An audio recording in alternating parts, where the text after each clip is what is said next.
D'abord, il vit dans le désert et nous savons que nous tous les chrétiens, on doit passer par le désert. Mais plus important, à l'époque de Jésus, les gens pensaient que les deux bosses du chameau, en fait, une des bosses représentait de la graisse et la deuxième bosse de l'eau. Donc, il y avait de la graisse et de l'eau. La graisse, c'est de l'huile et de l'eau. Alors, de nos jours, les scientifiques, en fait, ont démontré que c'est de la graisse des deux côtés. Mais cependant, l'animal, le chameau est un animal qui peut faire, une fois qu'il a bu une bonne quantité d'eau, il peut faire trois semaines, un mois, sans boire d'eau et continuer à traverser, à faire sa marche du pèlerin. Donc, l'eau, nous savons ce que c'est que nous, les chrétiens, que représente l'eau. Nous savons que l'eau, c'est la parole. Nous savons que la graisse, c'est de l'huile. L'huile représente quoi? Le Saint-Esprit. Et quand on regarde la Bible, il nous est dit qu'il y avait un prophète. Un prophète qui, lui, se baladait, s'habillait en peau de chameau. Alors, je pense que vous avez déjà dans la Bible, il s'habillait en peau de chameau et il vivait dans le désert. Alors, et ce prophète-là, Jean le Baptiste, il disait, moi, je vous baptise d'eau, mais il y en a un qui viendra après moi. Mais qui était là avant moi? Lui vous baptisera de feu, c'est-à-dire aussi de Saint-Esprit. Alors, donc, il faut donc le baptême d'eau, c'est-à-dire la parole, c'est pas l'immersion dans l'eau, c'est la parole et le Saint-Esprit, afin qu'on puisse entrer par le chat d'une aiguille. Oui, c'est ça. Il faut donc sans ces deux éléments, on ne peut. Le chat d'une aiguille ici représente quoi? Représente le paradis, représente être près de l'Éternel. D'ailleurs, Jésus a dit, large est la porte qui mène en enfer. Étroite est celle qui mène au salut. Et très peu de personnes trouvent cette porte. C'est pour ça il vous montre comment il y a comme un chameau, mais il ne peut pas rentrer, une personne riche ne peut pas rentrer. Il est très difficile pour cette personne-là d'entrer dans ce chat d'une aiguille qui représente donc l'éternité avec Yahweh. Donc, quand il prend un animal, c'est très précis. Alors, le chameau, c'est pas... Il ne faudrait pas aller prêcher ou parler de ça en disant il est plus facile pour un bœuf d'entrer. Non, c'est plus la même chose. C'est plus la même chose. Le bœuf, c'est pas le chameau. Donc, quand Jésus utilise quelque chose, l'Éternel, c'est important. Et ça, peut-être on y reviendra une autre fois. Même quand l'Éternel parle des animaux impurs et tout ça, chaque animal, il y a une précision. Pourquoi est-ce que c'est cet animal-ci que l'Éternel cite? Nous savons que dans l'Ancien Testament, tous les animaux qui étaient sur l'autel, afin d'être sacrifiés pour non pas expier le péché, mais recouvrir le péché pour une année, parce que l'expiation vient seulement avec Jésus, ces animaux-là devaient être des ruminants. Des ruminants, et l'Éternel dit, et c'est ces animaux qui devaient être purs. Alors les ruminants, nous savons que tous les animaux qui sont des herbivores, donc qui se nourrissent d'herbes, les herbivores sont des ruminants. Mais par contre, il faut faire attention, tous les herbivores, l'inverse, tous les herbivores ne sont pas des ruminants. Donc je répète, tous les ruminants, comme on peut prendre l'agneau, la vache et tout ça, et consorts, tout ça, tous les animaux qui allaient vers pour être sacrifiés étaient des ruminants. Mais il y a des animaux comme le cheval, qui se nourrit aussi d'herbe, mais il n'est pas un ruminant. Et donc cette capacité de... C'est quoi la particularité du ruminant? C'est la digestion. Le fait que quand il mange, ces aliments vont donc au niveau de son estomac, ça pense, et après quelques instants, quand il a encore faim ou autre, il a la possibilité de continuer à mastiquer ça. C'est comme si ça revient, ça remonte, et il mastique ça. C'est ça. Et nous remarquons que c'est ce que nous les personnes, les disciples, les personnes sauvées, c'est ce que nous faisons aussi avec la parole. La parole, on la lit, c'est notre aliment. On la lit, on l'intègre, mais à plusieurs occasions, on la fait remonter. Elle revient à nous, on mastique cette parole, on continue, on avale, on mastique, on avale, et ainsi de suite, jusqu'à la fin. Donc, il n'y a rien qui est fait au hasard. Quand l'Éternel parle d'une chose, d'un animal, il y a une précision, c'est pour une raison. Alors, nous, c'était comme l'Ancien Testament nous dit la parole est l'ombre des choses à venir. Donc, lorsque il nous est dit que les ruminants étaient des animaux dits purs, contrairement aux autres animaux qui, eux, étaient qualifiés d'impurs, c'est pour cette raison-là. Parce que nous, on est appelés à être purifiés. Il y a comme un enseignement à travers cet animal.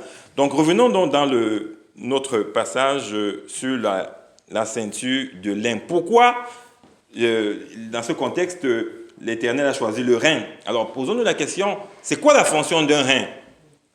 Un rein, je l'ai regardé, il y a un rein, je ne suis pas néphrologue, mais un rein, c'est quoi? Il régule, il y a trois particularités, trois fonctions. La première fonction, c'est qu'il régule la quantité d'eau dans notre corps. Notre corps, il régule la quantité d'eau. Donc, si nous en buvons trop, le rein va réguler ça. Le surplus, il va être évacué quand on va uriner. Il régule la quantité d'eau. Et ça a une deuxième fonction. Il purifie le sang, donc des déchets et autres toxines. Il purifie le sang et puis il produit des hormones. Alors, le rein, donc, quand il régule la quantité d'eau, n'oublions pas, pour nous, ce que représente l'eau. L'eau, c'est la parole. Alors, il régule la quantité d'eau. Il purifie le sang aussi. Alors, nous savons que la vie est dans le sang. Et lorsque nous sommes sauvés, il y a comme notre sang, le sang qui vient, qui coule, le sang que nous avons hérité de nos parents, est purifié. Parce que dans le sang, il y a certains éléments héréditaires spirituellement aussi parlant, parce que à un niveau spirituel, vous savez, certains actes que posent nos ancêtres, si nous ne nous donnons pas à Christ, on voit souvent ça dans les familles, on agit de la même façon que les parents. C'est très souvent et de la même façon négative. Donc cela, c'est ça que fait donc le sang qui n'est pas purifié par Yeshua, par Jésus. Donc le rein purifie le sang et également il produit des hormones. Les hormones, ce sont ces molécules autres qui nous permettent de savoir, qui nous disent là, tu as faim, tu as soif. Donc c'est un rôle de messager. Donc dans ce passage-ci, quand il dit au verset 11, car comme on attache la ceinture au rein d'un homme, aussi je m'étais attaché toute la maison d'Israël. Donc, l'Éternel se compare à un rein. Et le peuple d'Israël est la ceinture.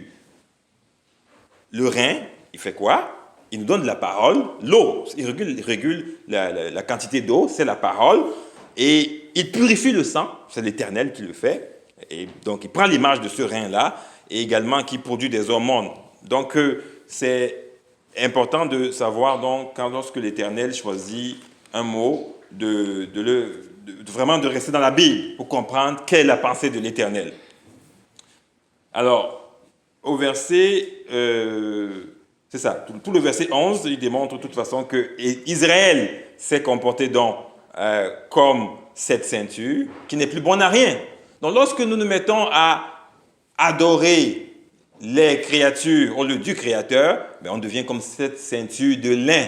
Cette ceinture de lin qui n'est plus bonne à rien pour l'Éternel. Il ne peut pas nous utiliser tant que nous restons dans ce type d'adoration.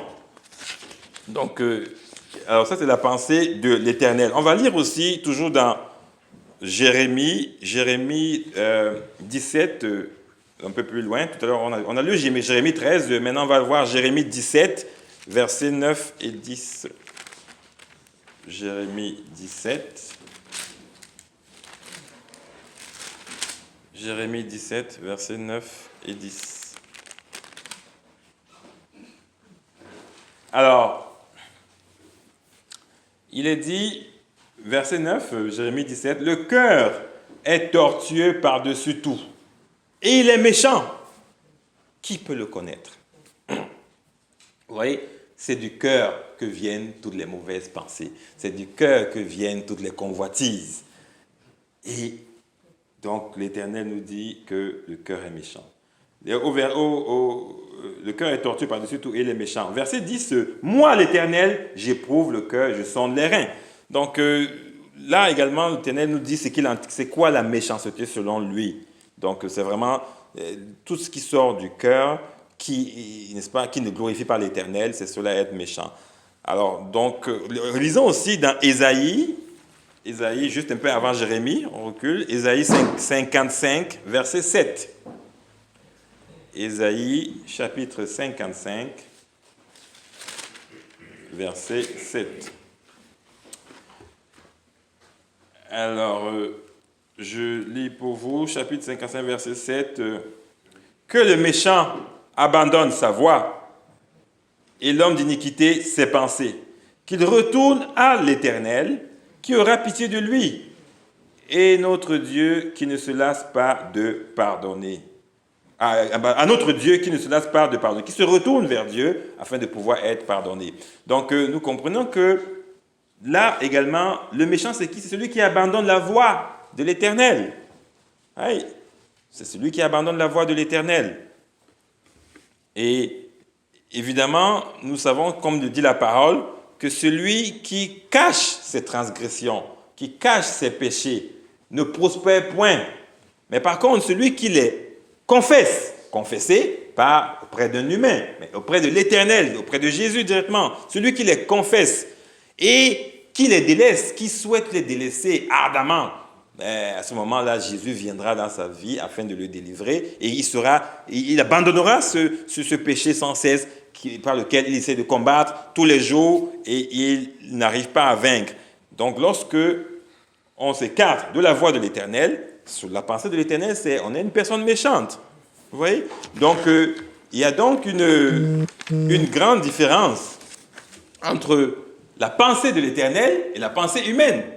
Selon un humain, si vous n'avez pas posé un acte méchant, on ne dirait pas de vous que vous êtes une personne méchante. D'ailleurs, la preuve, écoute, il y a beaucoup de gens qui ont des ONG qui envoient de la nourriture dans le monde entier, comme Bill Gates, par exemple. Il fait beaucoup de choses pour les personnes pauvres dans le monde.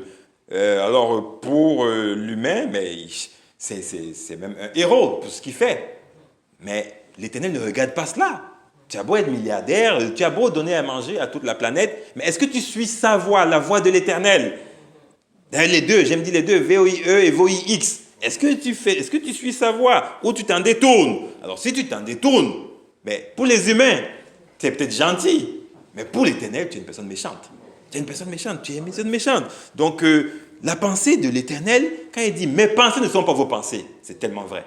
Mes pensées ne sont pas vos pensées. Alors, nous, on réfléchit de façon charnelle. Alors, Dieu, c'est lui qui lit les cœurs. Il lit les cœurs et donc, il sait très bien ce que chacun pense. N'oublions pas, pensons à cette femme qui venait, je crois que c'est Marie de Magdala, je me trompe, qui venait au pied de Jésus, alors que Jésus était chez un pharisien en train de manger. Et on voit cette femme qui avait une vie impudique, prostituée et tout ça, qui vient auprès de Jésus pour implorer son pardon.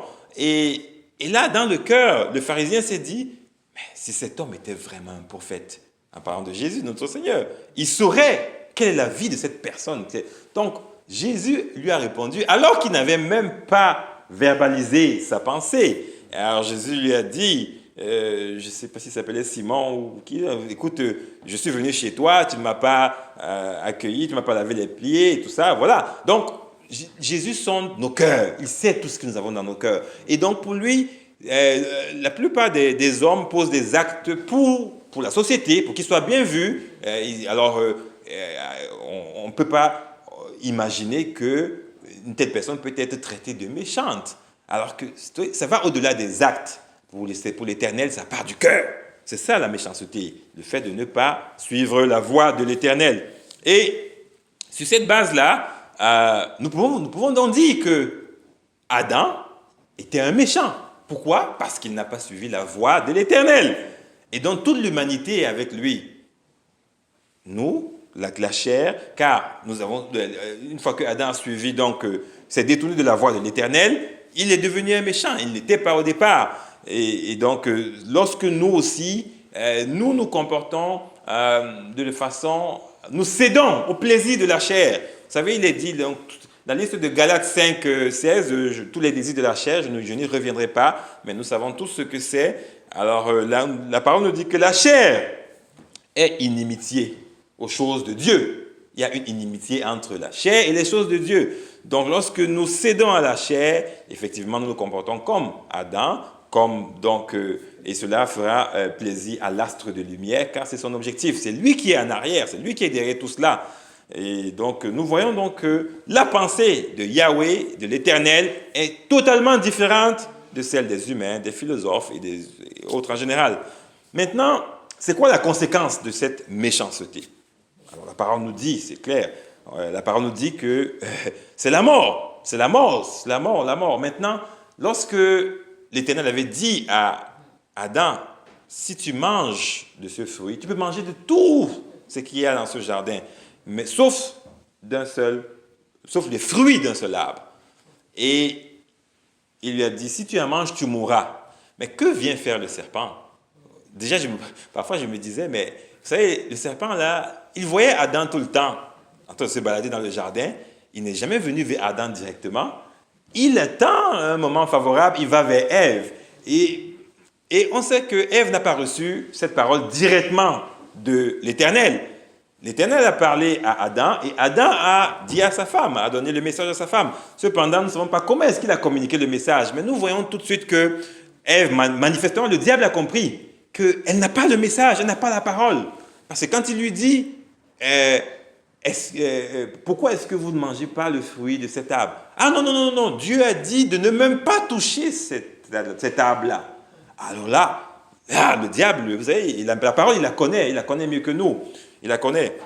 Donc, Dieu, c'est pas ce que Dieu avait dit là. Dieu a dit de ne pas manger de fruits, mais il n'a pas dit ne touche pas. Mais qu'est-ce qu'il vient dire? Dieu a-t-il vraiment dit ça? Lui, l'Éternel a dit que si on en mange, on va mourir. Oh, vous mourrez, c'est des histoires. Vous ne mourrez point. Effectivement, ils ne sont pas morts. Mais de quelle mort l'Éternel parlait? Vous voyez, c'est ça.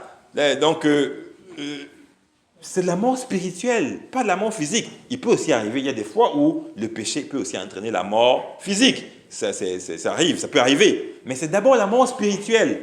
C'est d'abord la mort spirituelle dont il est question. Et donc, lorsque la parole n'est pas bien comprise, le malin se sert de ça afin de pouvoir nous attirer à lui ou alors de faire trébucher. Parce que c'est ça l'objectif du malin, nous faire trébucher.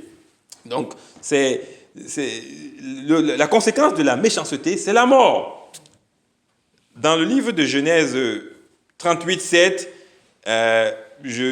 l'Éternel dit, Genèse 38, 7, Er, premier-né de Juda, était méchant aux yeux de l'Éternel. Et l'Éternel le fit mourir. Genèse 38, 7. Er était méchant, premier-né de Juda. Er, c'est le fils de Juda, donc qui lui descend de Jacob, donc Jacob, Juda, et Er. Alors, l'Éternel le fit mourir. Cependant, la Bible ne nous dit pas, j'aurais bien aimé savoir qu'avait fait Er, quels actes avait posé Er pour que l'Éternel dise qu'il était méchant aux yeux de l'Éternel. La Bible ne nous en parle pas. Peut-être que l'Éternel révèle parfois certaines choses aux frères et sœurs. J'aimerais bien, si un jour, avoir une révélation qu'avait fait Er. Mais cependant, l'Éternel nous dit que Er était méchant. Et donc, la sanction, c'était quoi? La mort. De même, dans le livre de Romains, nous savons tous ce que c'est, Romains 6, 23, le salaire du péché, c'est la mort. Le salaire du péché, c'est la mort. C'est la mort. Donc, la conséquence est claire. La conséquence est claire, c'est la mort. D'abord, la mort spirituelle, parce que dès l'instant où on est déconnecté de l'Éternel, on est séparé de l'Éternel, c'est la mort. On peut être vivant au sens humain, mais on est mort. D'ailleurs, pensez à ce que Jésus avait dit à celui qui est... D'ailleurs, quelle chance. Jésus a dit à quelqu'un, viens, suis-moi. Il répond au Seigneur, attends d'abord, je voudrais aller enterrer mon père. Mon père est décédé, je vais l'enterrer. Mais là, Jésus lui dit, mais là, laisse les morts enterrer leurs morts. Alors, au début, avant que je comprenne ces choses-là, je me disais toujours, mais c'est pas possible, là, Jésus, qu'est-ce qu'il raconte là? Comment un mort peut enterrer un autre mort? Laisse les morts enterrer leurs morts. Hein? Donc, c'est quand votre esprit est régénéré, vous comprenez donc ces choses spirituelles. Que, en fait, pour Jésus, il voyait évidemment que ceux qui allaient enterrer le Père, spirituellement, étaient tous morts. Oui, ils marchaient, ils mangeaient, ils buvaient, mais ils étaient morts. Et il lui donne la chance à celui-là, ne va pas te joindre aux autres morts. Parce que toi, qu'est-ce que ça fait la mort? Elle est contagieuse, hein? C'est ça, c'est le péché. Le péché est très contagieux. C'est pour ça qu'à l'époque de l'Ancien Testament, qui est toujours la pensée des choses à venir, la lèpre représentée comme le péché, et dès l'instant où quelqu'un avait la lèpre, on l'éloignait du camp. On l'éloignait du camp parce que c'est très contagieux, le péché. Quand vous commencez à marcher avec des gens qui se droguent, qui sont alcooliques, attention là, c'est contagieux. Ou alors qui vont dans des clubs bizarres, de l'adultère, qui font ce genre de choses, c'est contagieux. Donc, l'Éternel dit, on le met hors du camp. Donc, c'est ça. Donc, la mort, évidemment, c'est le salaire, c'est le salaire donc du péché. Ça. Donc, qu'est-ce que... des digressions. Alors, oui, effectivement, le salaire du péché, c'est la mort. Et quand nous prenons même la ceinture de lin, cette ceinture de lin là qu'avait revêtue Jérémie, elle était complètement abîmée. Elle était comme morte parce qu'elle ne jouait plus le rôle à elle à signer. Elle ne jouait plus la fonction qui était de pouvoir ceindre les reins des humains. Donc, c'est cela. Mais maintenant, cette ceinture cette ceinture de lin qui était abîmée, qui représentait Israël, ou alors aujourd'hui, l'humain qui vit sans Dieu, ou qui vit sans Dieu inconsciemment ou non. Alors, est-ce que cette ceinture de lin abîmée peut être régénérée, peut être réparée? Mais oui, c'est la bonne nouvelle. C'est la bonne nouvelle. Cette ceinture de lin peut être régénérée, peut être réparée. Et c'est cela notre mission aujourd'hui. Nous qui sommes ici, nous qui partageons, nous qui avons l'esprit de Christ et qui partageons, n'est-ce pas, cette communauté, cette parole. C'est ça. La bonne nouvelle, c'est quoi? C'est évangile. N'oublions pas. Ça vient du grec. Je ne sais plus comment on dit ça en grec, mais ça veut dire bonne nouvelle. Je crois que c'est euangelizo. Bon évangile, bonne nouvelle. Donc, est-ce que cette ceinture peut être régénérée? Oui, c'est la bonne nouvelle. Alors, l'Éternel nous dit, Jésus nous a dit, allez et faites de toutes les nations des disciples. Donc, il voudrait que les gens soient sauvés. Mais comment ils vont être sauvés si il n'y a pas de parole? Il y a la parole. Et comment est-ce que, s'ils n'entendent pas la parole, parce que pour être sauvé, c'est la parole qui sauve. C'est la parole qui va transformer. Donc, s'ils n'entendent pas la parole, ils ne seront pas sauvés. Mais comment ils vont entendre la parole s'il n'y a personne qui leur prêche? Et prêcher, ce n'est pas simplement dire venir ici sur la chair. Non, c'est vous aussi, assis au bureau, bref, dans toutes vos activités, c'est ça. Vous êtes, la parole dit, nous sommes des ambassadeurs de Christ. Ambassadeurs de Christ. L'ambassadeur parle. L'ambassadeur, là, il n'a pas de pensée à lui, là. Non. Il dit ce que le chef de son pays, donc le chef de l'État ou roi, je ne sais pas quoi, ce que le chef de l'État pense. C'est ça, l'ambassadeur. Et n'oublions pas, dans notre prédication, il y a quelque temps, on parlait de nous sommes une lettre de Christ. C'est 2 Corinthiens 3:3. Une lettre de Christ. La lettre communique. Et la caractéristique la plus forte d'une lettre, elle doit être signée. Si elle n'est pas signée, elle ne vaut rien. Et cette signature, comme nous l'avions dit, c'est le cachet du Saint-Esprit, le sceau du Saint-Esprit. Alors, pour que nous soyons une lettre, on doit penser comme Christ. On doit penser comme Christ. Si on ne pense pas comme Christ, Christ ne peut pas apporter son sceau, son cachet dans notre vie. Et on ne peut pas se dire que nous sommes une lettre de Christ. Non. Donc, il est donc important d'avoir la pensée de l'Éternel, la pensée de Christ. On dit que la foi vient de quoi? La foi vient de ce qu'on entend. Et ce qu'on entend vient de la parole de Christ. La parole précise de Christ. Pas de Dieu, mais de Christ. Parce que parfois, vous savez, quand on dit Dieu, oui, c'est le même, hier, aujourd'hui, éternellement, mais dans l'Ancien Testament, il a dit certaines choses qui étaient l'ombre des choses à venir, et Christ est venu nous expliquer qu'est-ce qu'il entendait par cela quand il disait dans l'Ancien Testament. Tout comme quand il a dit, ils sont venus dire à Moïse, mais moi, je ne veux plus de cette femme-là, et je veux divorcer d'elle, et est-ce qu'on peut divorcer, répudier sa femme? Et Christ, ils sont venus en disant, Moïse nous a dit, Moïse nous a dit qu'on peut répudier notre femme pour x raisons. L'adultère, surtout, et principalement l'unique. Alors, l'unique, il n'y a pas d'autre, c'est l'adultère. Alors, donc, et Jésus lui dit, ok, Moïse vous a dit ça, pourquoi? Ou alors à cause de la dureté de vos cœurs. Parce qu'ils n'étaient pas de même au commencement. Donc, Jésus vient donc expliquer la pensée de l'Éternel. Avant, c'était l'ombre. Voici ce que l'Éternel pense réellement. C'est pour ça qu'il s'appelle la parole de Dieu. Parce que c'est lui qui vient expliquer. Et donc, lorsqu'on dit que la foi vient de ce qu'on entend, et ce qu'on entend vient de la parole de Christ. Parce que c'est lui, Christ. Si on dit Dieu, la Bible dit de Christ. La parole vient de ce qu'on entend vient de la parole de Christ. Donc, comment est-ce que les gens vont être sauvés s'ils n'entendent pas la parole? Il nous revient à chacun d'entre nous de prêcher, de parler, d'apporter la bonne nouvelle aux voisins, aux amis, partout. Ce n'est que comme ça que les gens pourront être sauvés. Alors, c'est ça. Donc, je parlais de la régénération. Donc, cette ceinture de lin peut être régénérée. Et la bonne nouvelle, c'est ça. C'est nous qui sommes là aujourd'hui. Jésus a déjà vaincu sur la croix. Mais il nous revient à nous de nous approprier cette victoire. Cette victoire est acquise, acquise sur la croix, mais c'est à nous, tout comme je l'ai expliqué par le passé déjà, en disant qu'Israël avait la terre promise. Aller à Canaan, Dieu a déjà promis, mais comment ils ont fait? Ils ne sont pas venus, et puis ils sont entrés à Canaan, les mains dans les poches, Canaan nous appartient. Mais non, ils ont combattu. Ils ont combattu. Donc, allez rechercher la victoire. La victoire est acquise, mais il nous revient de nous l'approprier. Et comment? En s'humiliant, en implorant donc le Seigneur. D'ailleurs, on va lire Luc 11, chapitre 11, verset 13. On va bientôt terminer. Luc 11, chapitre 11, verset 13.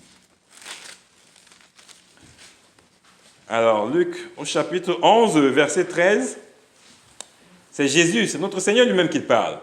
Il dit, « Si donc, méchants comme vous l'êtes, vous savez donner de bonnes choses à vos enfants, à combien plus forte raison